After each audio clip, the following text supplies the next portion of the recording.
काँग्रेसचे उपाध्यक्ष हिदायत पटेल यांचा अकोल्यात हल्ला करून खून करण्यात आला। ही घटना खळबळजनक आहे। राज्याला पूर्णवेळ गृहमंत्री नसल्याचा हा प्रताप असल्याची टीका काँग्रेस प्रदेशाध्यक्ष हर्षवर्धन सपकाळे यांनी केला।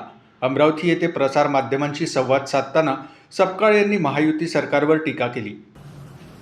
आमचे काँग्रेस पक्षाचे नेते महाराष्ट्र प्रदेश काँग्रेस कमिटीचे उपाध्यक्ष हिदायतभाई पटेल यांचं एका भ्याड हल्ल्यामध्ये त्यांचं जे निधन झालं याबद्दल शोक संवेदनाही या ठिकाणी त्यांना अर्पण करतो।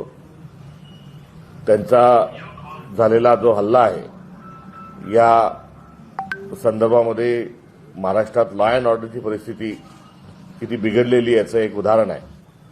कोयता गँग, चाकूनी हल्ला हे आता काही विशिष्ट भागापुरतंच नव्हे तर आपल्या आडवळणाच्या गावात देखील आता गुंड चाकू घेऊन अशा प्रकारचे हल्ले करायला लागलेत। महाराष्ट्राला पूर्णवेळ गृहमंत्री नसण्याचं काय परिणाम होऊ शकतात कायदा सुव्यवस्थेच्या अनुषंगानं याचं एक दुर्दैवी उदाहरण आहे। ताबडतोब सगळे जे आरोपी आहेत त्यांना अटक करावं।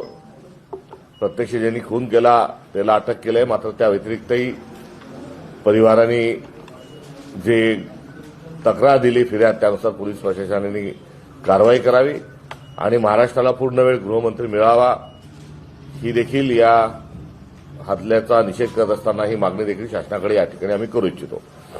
अमरावतीत माफियांचा सुळसुळाट आहे, हा प्रकार थांबवायचा आहे असंही सपकाळे यांनी ठामपणे नमूद केलं।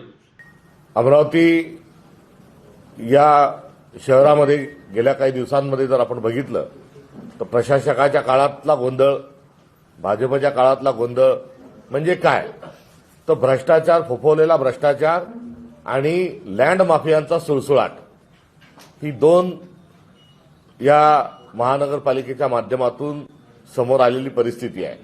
आणि हे दोन भ्रष्टाचार आणि लँड माफिया हा जेव्हा फोफवला तेव्हा या शहरातली कायदा सुव्यवस्था, या शहरातली व्यसनाधीनता, कुठे ड्रग्ज सारखे, अफीम सारखे जे प्रकार आहेत, मटक्यासारखे जे विषय आहेत, यातून बेकायदेशीर आणि गुन्हेगारी ही फोफवलेली आहे। राज्यातील मतदार महायुतीला त्रासले आहेत, मात्र मतांची चोरी करून पैशांच्या जोरावर महायुती निवडणूक जिंकत असल्याची ही टीका हर्षवर्धन सपकाळे यांनी केली।